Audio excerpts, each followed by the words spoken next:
See the big guy behind me? That's an Allosaurus, the apex predator of the Jurassic Period.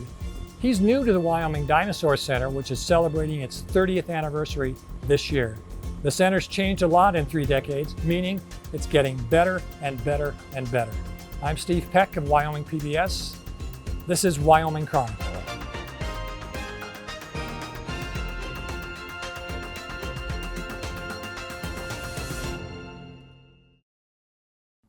The realization in the 1990s that a section of rocky, dry land near Thermopolis was an enormous trove of fossilized dinosaur bones led to the creation of the Wyoming Dinosaur Center, a rare pairing of a museum, fossil laboratory, and rich active dig sites, all in one. Marking its 30th anniversary in 2025, the center has long benefited from the collaboration between its owner and its senior staff member. Angie Guyon is here with us. Angie, what's your title with this institution? I'm the General Manager. General of Manager, the Wyoming Dinosaur Center, day-to-day yes. operations, here all the time. That's correct, Okay. yeah. And Burkhard Pohl, tell us what your affiliation is.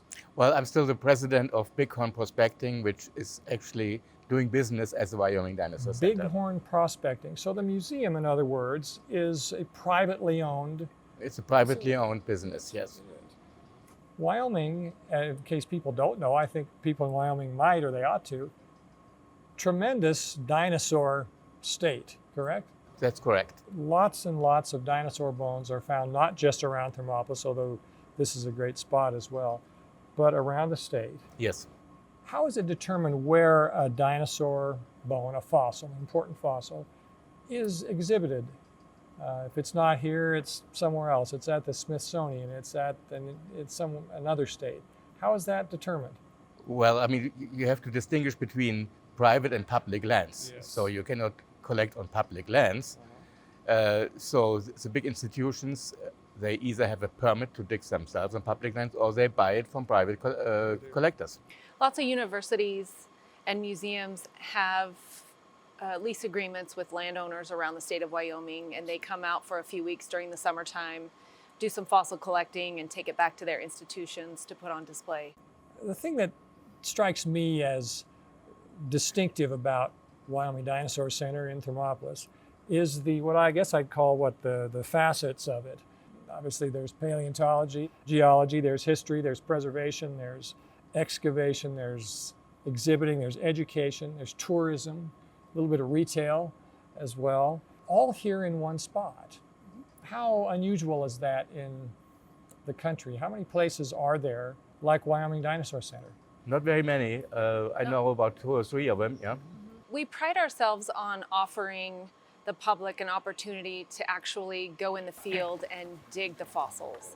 Most places you can't do that. So you can see dinosaurs on display, but you don't get the experience to go to the actual dig site. That was actually the whole idea behind having the Dinosaur Center here, is because the dig sites are very close by, not even 2 miles from here, and we do have the dig sites tours going out.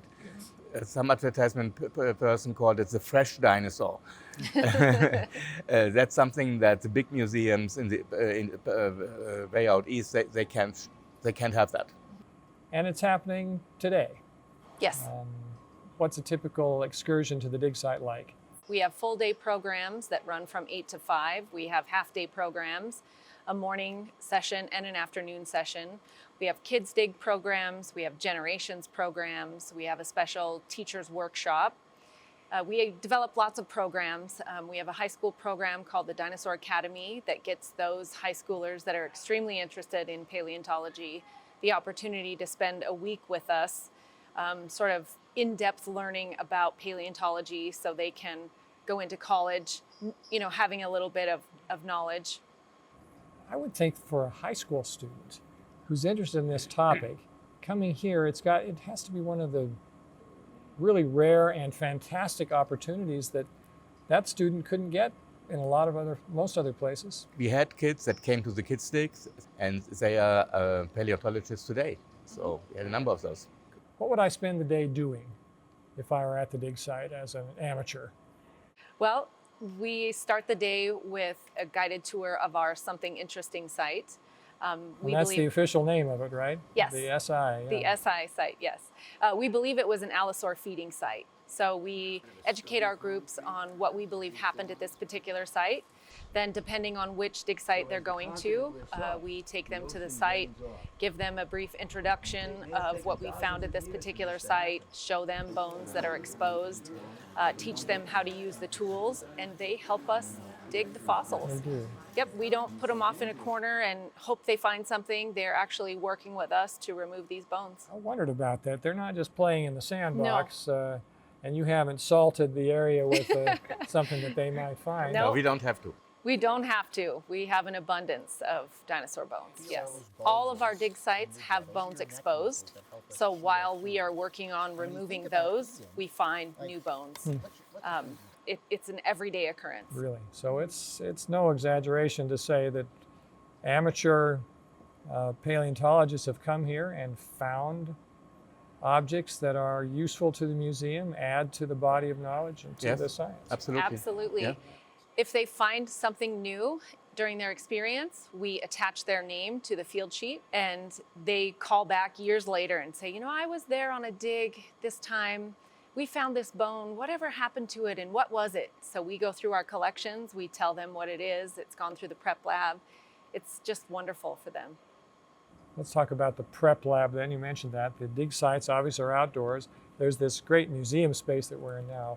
But off camera, this direction is this area where spectators can look in and see what's going on there that's different from the dig site. They can see how the bones are consolidated and prepared. And unfortunately, a lot of our bones come encrusted in a concretion. Concretion is a hardened sandstone, or I think of the word concrete, yes. So it takes a lot to take this concretion off and to prepare the bone. And people like to see something happening.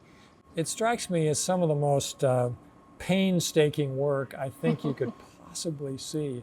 It must take just tremendous patience to do this work. Yes. Correct? Yes, it does. And it's not for everybody. Yeah.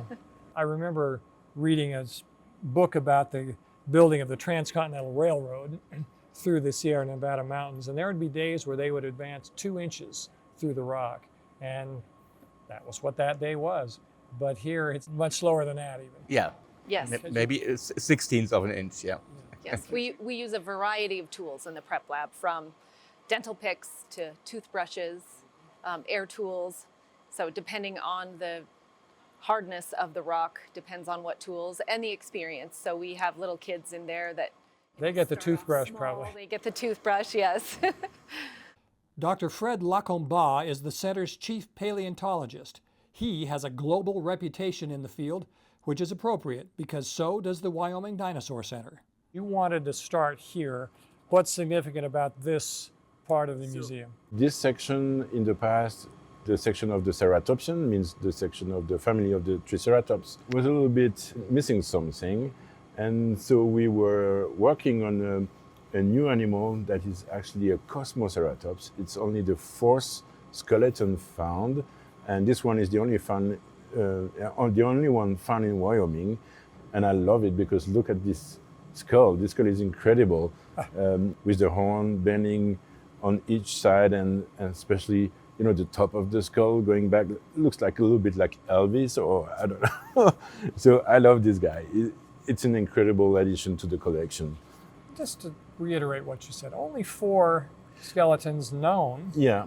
And this one, which is a great one, found in Wyoming. Found in Wyoming. Here's an example of something that when the museum opened 30 years ago, this wasn't here. In fact, just a couple of years ago, it wasn't here either. No. Something that's brand new to this. So just arrived actually probably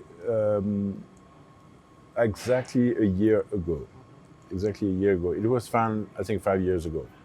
So the time to excavate, to prep, and to mount it, and then it's in the museum. I know that I'm not saying it's a criticism, but an observation that some people have about a museum is, once you've been there, you've seen everything. Not the case here. It's changing. We try to all the change. time, yeah. We try to change because, science is changing. So you have new addition. I can show you, for example, in the marine reptile, we have for a long time marine reptile, we didn't know what it was. We knew it was a new species, but we have to study it. And now we have the name, so we have to redo the narrative about it because we know the name and more things about it. And we try to improve it with new skeleton. It's also because, the moment we are living is very fast. In the past, we have time to work in museum and to check 100 different teeth of T-Rex or Ceratopsian. Now you don't need to do that because you have internet. You have everything on your phone. So we need to find something that can attract people. And to attract people is to bring something new that they never seen before on their phone or internet. That's why we try to have a new dinosaur or a new fossil that is very interesting and very sexy for the public too. Fred, you just educated me on something, and I appreciate it.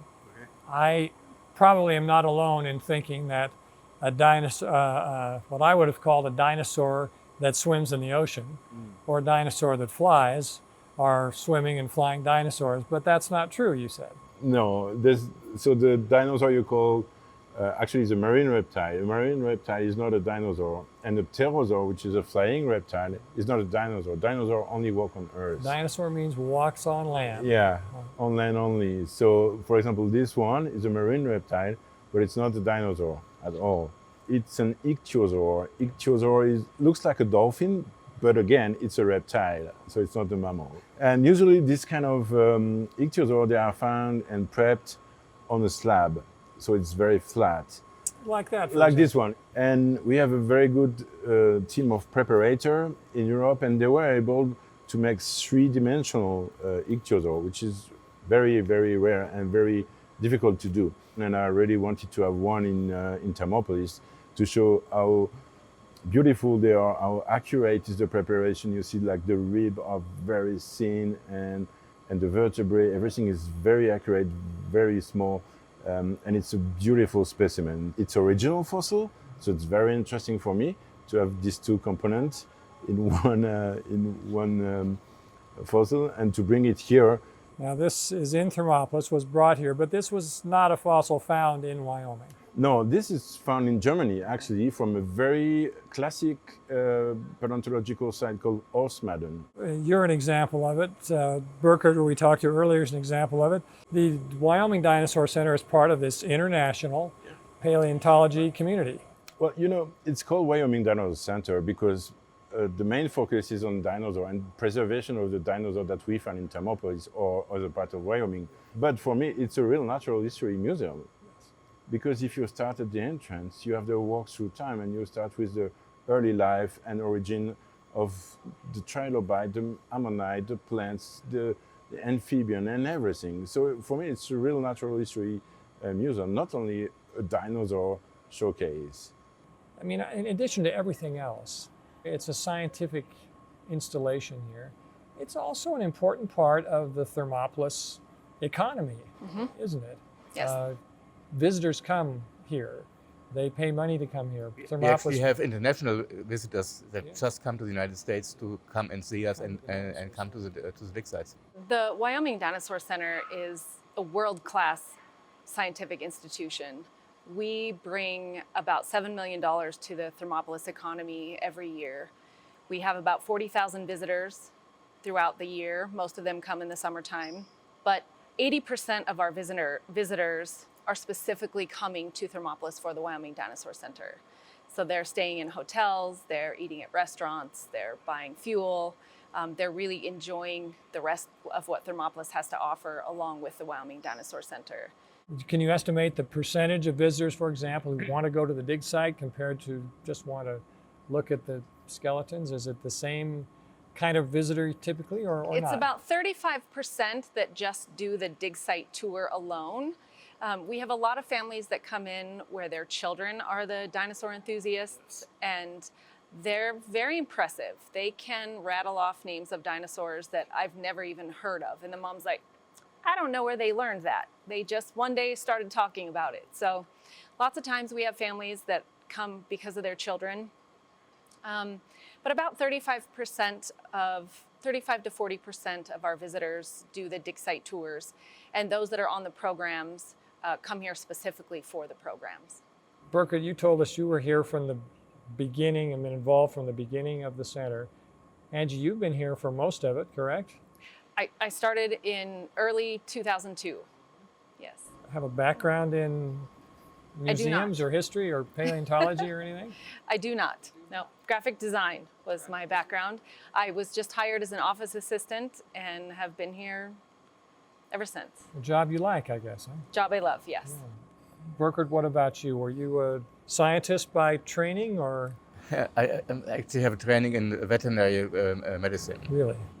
I studied at the University of Bern, Switzerland, and worked a few years at the university after my PhD, and then your PhD is in what?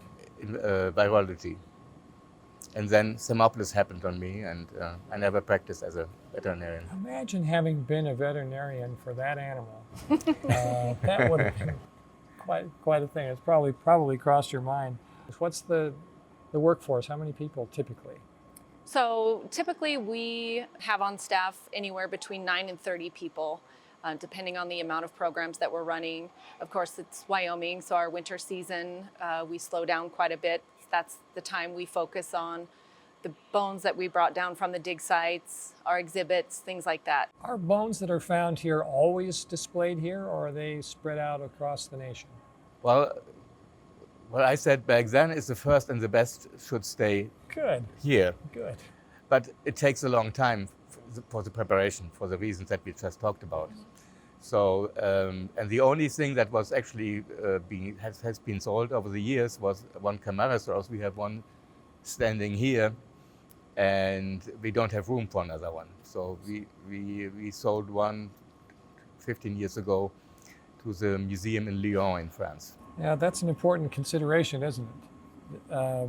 Some dinosaurs are small, some are huge, and they're just only so much you can fit into any space, really, when you're talking about a creature that's 40 feet long or bigger.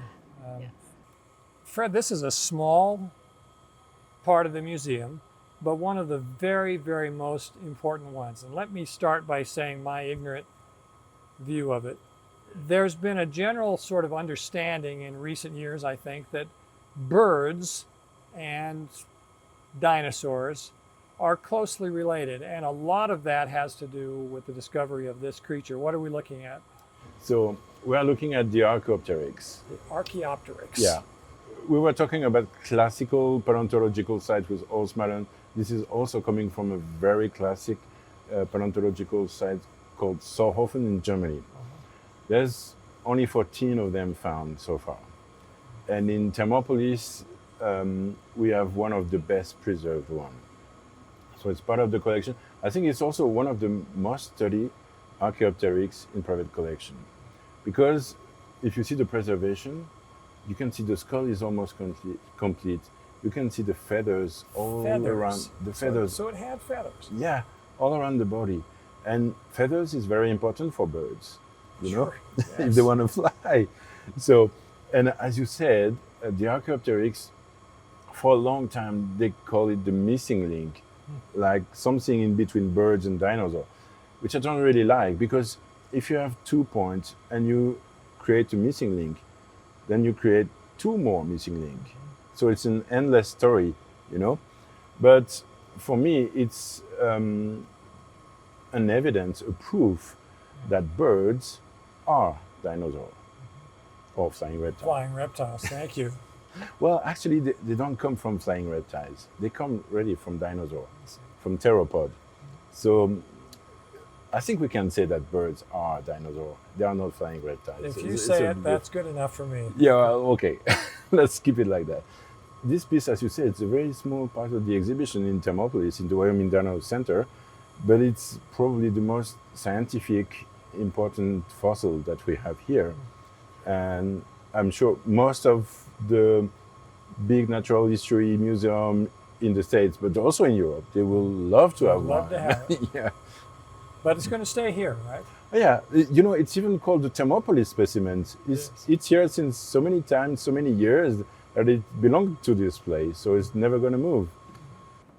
The museum is changing all the time, I presume. You're looking for new things and making room for them as you're able to. We're always improving our exhibits. We just went through an extensive remodel from last October. We just reopened in April. We completely remodeled the inside of the museum, put in new exhibits, new fossils. We really want to showcase all that Wyoming has to offer and, frankly, the world has to offer. How would you describe the paleontological resource we have here? In Wyoming, it's huge. And not only is Wyoming blessed with a lot of fossils, you can also see them because you don't have any forests growing on them. I mean, there's a lot of fossils in Germany, but you have to have a quarry because the topsoil may be 6 feet thick, before you can even see anything. Not a lot of 6-foot deep topsoil in Wyoming, at least in my experience, trying to plant a tree or something. Fred, you said something interesting just now about the movie series Jurassic Park that I think everyone is familiar with. And you said one of the great inaccuracies of it was that the big villain was the T-Rex, the Tyrannosaur. And the actual villain would have been the villain from the Jurassic period is what we're seeing behind us right now. What are we looking at here? So what we're looking here is an Allosaurus. So that's the real apex of the Jurassic, not the Cretaceous. T-Rex is from the Cretaceous. But Cretaceous Park is not very nice to hear. Cretaceous. So. Forgive me. Which came first? This is much older. We are talking about 150 million years ago. Okay, T-Rex is like 70 million years ago only. Actually, there's less difference between the T-Rex and us right now, 70 million difference, than this guy and the T-Rex is 80 million. So they never knew each other. No, of course not. Like we never meet any T-Rex in our history. But this one, this Allosaurus is like, we've been talking about ceratopsians, which are plant eater. We talk about marine reptiles in the ocean. We talk about the Archaeopteryx, maybe flying or something in the air. But we didn't talk about meat eater, the real apex, the real predator of the Jurassic. The very top of the food chain. The very top of the food chain. All you need to do is look at his teeth. It's and there's beautiful. Proof. It's beautiful one. Yeah, I love it because it was found like just up on the hill on the museum, where you can go and dig with your family, for example. That's where we found this one. We called it Chowl, the Allosaur. And this is a wonderful specimen that is more or less 70% complete, original bones. Everything was made in Thermopolis. We did all the prep and all the mount in-house. And what is special with it is, first, that's the first original Allosaur we have here, so I'm very proud of that. And also, it's very big. It's like 1.5 bigger than any adult Allosaur. But this guy is a juvenile. It's a subadult, so we still have to study it. Maybe we have something new here.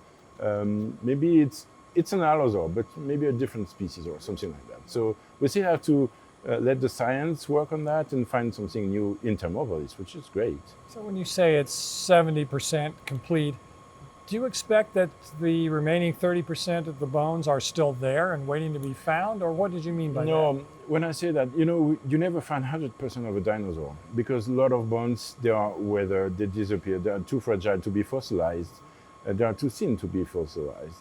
And when I say 70% complete, it means that we have 70% of the whole bone count, if you mean like that. And so the rest of it is most of the time 3D printed from the guy. For example, if we have the right femur and we are missing the left one, we can scan the right one and print with a mirror object the left one. So that's how we are doing the 30% missing. So everything can be done here in the Wyoming Dinosaur Center, which is great, I think. Looking at this one again, what were some of the best actual fossils that were found? Teeth or jaws or ribs, or what do you know about that? Well, the best thing is to find a skull. If you have a skull, then you can describe the whole skeleton more or less. But I'm happy also with legs and everything like that. But yeah, skull is the growl. At least for this county, that's the biggest one. And that's the most beautiful one. I'm so happy with that. And he ate what? So he ate, actually, just below him, we have a site called SI, which is a scavenger site. We found his teeth stuck in sauropod bones. Sauropod is the long-necked dinosaur, like Diplodocus, Apatosaur, Camarasaur. So he was scavenging on this body, and I'm pretty sure he was able also to hunt a little bit the juvenile of this long-necked dinosaur, which are the most common dinosaur you can find in Thermopolis. The other dinosaur we can find, but it's going to be more in the south of Wyoming, is going to be Stegodore. And Stegodore is also very nice, but I think a little bit more dangerous to hunt than a baby Camarasaur or Apatosaur. Stegosaur has the big spikes on his tail and knew how to use them. Yeah, so it's a little bit more dangerous than a long-necked sauropod juvenile. Yeah. Well, I'm glad that you told us about him. Glad he's here. Glad he was found here. Yeah. We tried to keep most of the things we found in Thermopolis in the Wyoming Dinosaur Center, and to bring some more fossil, more, as we speak the last hour, but new things every year. We try to work on that. Well, thanks for showing us. Dr. Lacomba, great pleasure meeting you. Nice to meet you and too. I hope everyone who comes here gets the chance to speak to you. I don't think that's going to be true, but I'm very glad that we did today. I hope you come next year and I show you the next fossil. Great. Thanks for being with us on Wyoming Chronicle. Thank you.